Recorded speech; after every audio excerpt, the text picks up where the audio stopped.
الإسلام ديني ومحمدا رسول الله. نحمده ونصلي ونسلم على رسوله الكريم. اما بعد فاعوذ باللہ من الشیطان الرجیم. بسم اللہ الرحمن الرحیم.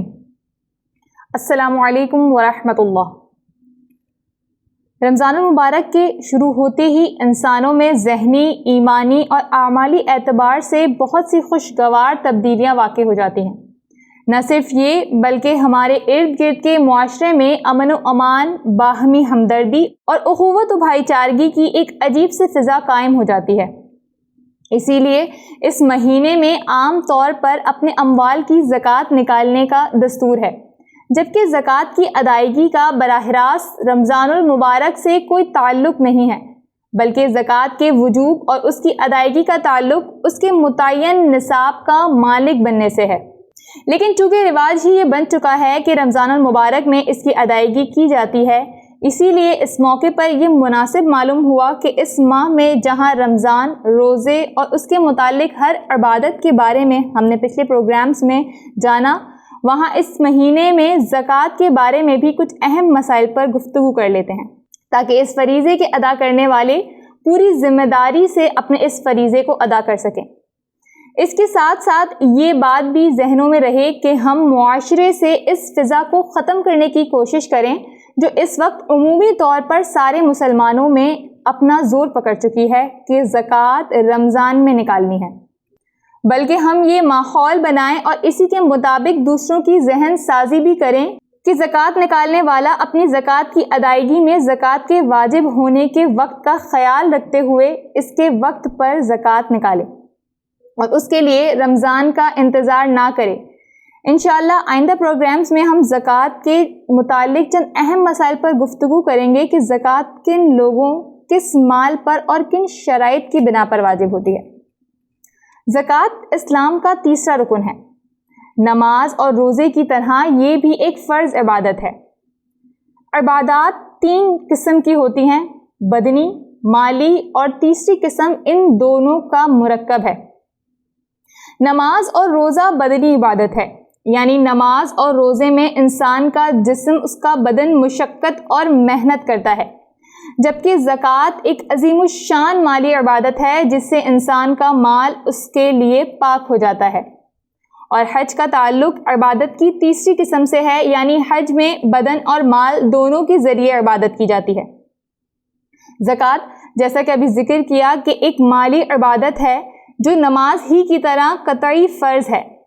اس کا انکار کفر ہے اور اس کی عدم ادائیگی فسق ہے، یعنی ادا نہ کرنے والا گنہگار ہے. زکوٰۃ کا لفظی معنی طہارت ہے، جیسے قرآن پاک میں ارشاد ہے: قد افلح من تزکا، بے شک بامراد ہوا وہ شخص جو پاک ہو گیا. زکوٰۃ کا نام زکوٰۃ اس لیے رکھا گیا کہ وہ زکوٰۃ دینے والے کو گناہوں اور بخل سے پاک کرتی ہے. اسی طرح ارشاد خداوندی ہے: خذ من اموالہم صدقۃ تطہرہم وتزکیہم بہا. ترجمہ: آپ صلی اللہ علیہ وآلہ وسلم ان کے مالوں سے زکوٰۃ لیجیے تاکہ وہ ان کو پاک کر دیں اور ان کا تزکیہ کریں. زکوٰۃ کے دوسرے معنی نما ہیں، یعنی بڑھنا. اس معنی کے اعتبار سے وجہ تسمیہ یہ ہوگی کہ زکوٰۃ چونکہ مال کے بڑھنے کا سبب ہے، اسی لیے اس کا نام زکوٰۃ رکھا گیا. اور زکوٰۃ سبب نما اس لیے ہے کہ زکوٰۃ دینے والے کو اللہ تعالیٰ دنیا میں اس کا عوض عطا فرماتا ہے اور آخرت میں ثواب عطا فرمائے گا. چنانچہ ارشاد خداوندی ہے: وَمَا أَنفَقْتُم مِّن شَيْءٍ فَهُوَ يُخْلِفُهُ. ترجمہ: اور جو خرچ کرتے ہیں کچھ چیز وہ اس کا عوض دیتا ہے. زکوٰۃ کا نام صدقہ بھی ہے کیونکہ فعل زکوٰۃ صدقہ دینے والے کے ایمان کی تصدیق کرتا ہے اور اس کی قلبی حالت یعنی صدق اور صفائی نیت کی علامت ہے. زکوٰۃ کا شرعی معنی ہے جب نصاب کی مقدار پر 1 سال گزر جائے تو اس مال میں سے ایک حصہ غیر ہاشمی فقیر کو دے دیا جائے. قرآن کریم میں 82 جگہوں پر نماز کے ساتھ زکوٰۃ کا ذکر کیا گیا ہے اور تنہا زکوٰۃ کا ذکر اس کے علاوہ بھی موجود ہے. اس سے اندازہ ہوتا ہے کہ اسلام میں زکوٰۃ کی کس قدر اہمیت ہے۔ سورہ لقمان میں اللہ کریم ارشاد فرماتا ہے ھدی ورحمۃ للمحسنین الذین یقیمون الصلاۃ ویؤتون الزکاۃ وہم بالآخرۃ ہم یوقنون اولئک علی ھدی من ربہم واولئک هم المفلحون۔ ترجمہ: ہدایت اور رحمت ہے ان نیک لوگوں کے لیے جو نماز قائم کرتے ہیں اور زکوٰۃ دیتے ہیں اور آخرت پر یقین رکھتے ہیں، یہی لوگ اپنے رب کی طرف صحیح ہدایت پر ہیں اور یہی لوگ فلاح پانے والے ہیں۔ حضرت ابن عباس رضی اللہ تعالی عنہ بیان فرماتے ہیں کہ مجھے حضرت ابو سفیان نے کریم آقا علیہ الصلوۃ والسلام کی حدیث مبارکہ بیان فرمائی اور پھر ذکر کیا کہ آپ ہمیں نماز پڑھنے، زکوٰۃ ادا کرنے اور صلہ رحمی کرنے اور پاک دامن رہنے کا حکم فرماتے ہیں۔ ایک قول کے مطابق زکوٰۃ کی فرضیت مکے میں ہو چکی تھی، چنانچہ سورہ مزمل کی آخری آیات میں وآتوا الزکوٰۃ کا حکم بھی موجود ہے۔ مشہور اور راجح قول یہی ہے کہ زکوٰۃ 2 ہجری میں فرض ہوئی، اسی لیے بعض علماء کہتے ہیں کہ اگرچہ سورہ مزمل مکی ہے مگر یہ آخری 2 آیات مدنی ہیں۔ بعض حضرات کا یہ خیال ہے کہ زکوٰۃ بالاجمال تو ہجرت سے پہلے فرض کی گئی تھی اور بالتفصیل ہجرت کے بعد احکامات نازل ہوئے۔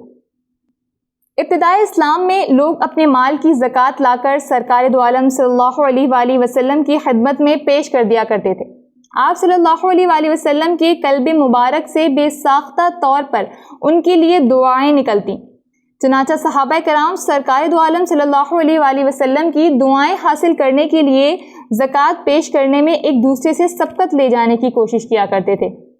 ایسے ہی حضرات کے متعلق یہ آیت کریمہ نازل ہوئی وَيَتَّخِذُوا مَا يُنْفِقُوا قُرُبَاتٍ عِنْدَ اللَّهِ وَصَلَوَاتِ الرَّسُولِ، اور جو کچھ خرچ کرتے ہیں اسے اللہ کی قربت کا ذریعہ اور رسول اللہ صلی اللہ علیہ وآلہ وسلم کی دعا لینے کا ذریعہ بناتے ہیں۔ اسی طرح یہ زکوٰۃ نادار مہاجرین صحابہ کی ضروریات زندگی کے لیے اہمیت اختیار کر گئی۔ مالدار صحابہ رضی اللہ تعالی عنہم صدقہ و زکوٰۃ سے خود بھی غریب صحابہ کرام کی مدد کیا کرتے تھے اور آپ صلی اللہ علیہ وآلہ وسلم کی خدمت اقدس میں بھی پیش کر دیا کرتے تھے۔ اس وقت تک زکوٰۃ کی وصولی کا کوئی باضابطہ نظام نہیں تھا، یہاں تک کہ 9 ہجری میں یہ آیت مبارکہ نازل ہوئی خذ من اموالہم صدقۃ تطہرہم وتزکیہم بہا، آپ ان کے مال میں سے صدقہ لے لیجئے جس کے ذریعے سے آپ ان کو پاک و صاف کر دیں گے۔ زکوٰۃ اسلام میں کوئی نئی چیز نہیں ہے، سابقہ شریعتوں میں بھی زکوٰۃ مشروع تھی، چنانچہ قرآن کریم میں حضرت ابراہیم، حضرت اسحاق اور حضرت یعقوب علیہم السلام کا تذکرہ کرتے ہوئے فرمایا گیا وَأَوْحَيْنَا إِلَيْهِمْ فِعْلَ الْخَيْرَاتِ وَإِقَامَ الصَّلَاةِ وَإِيتَاءَ الزَّكَاةِ، اور ہم نے ان کو نیک کام کرنے کا، نماز قائم کرنے کا اور زکوٰۃ ادا کرنے کا حکم دیا۔ اسی طرح حضرت ابراہیم علیہ السلام کے دوسرے فرزند حضرت اسماعیل علیہ السلام کے متعلق ارشاد فرمایا وَكَانَ يَأْمُرُ أَهْلَهُ بِالصَّلَاةِ وَالزَّكَاةِ، اور وہ اپنے گھر والوں کو نماز اور زکوٰۃ کا حکم دیا کرتے تھے۔ ان آیات سے معلوم ہوتا ہے کہ سابقہ شریعتوں میں زکوٰۃ کا حکم موجود تھا، اس کی نوعیت کیا تھی اور طریقہ کار کیا تھا اس سلسلے میں حتمی طور پر کچھ بھی نہیں کہا جا سکتا۔ اسلام نے زکوٰۃ کے حکم کو نہ صرف یہ کہ باقی رکھا بلکہ اسے ایک باضابطہ شکل بھی دی۔ الحمدللہ ہم نے زکوٰۃ کی فرضیت جانی۔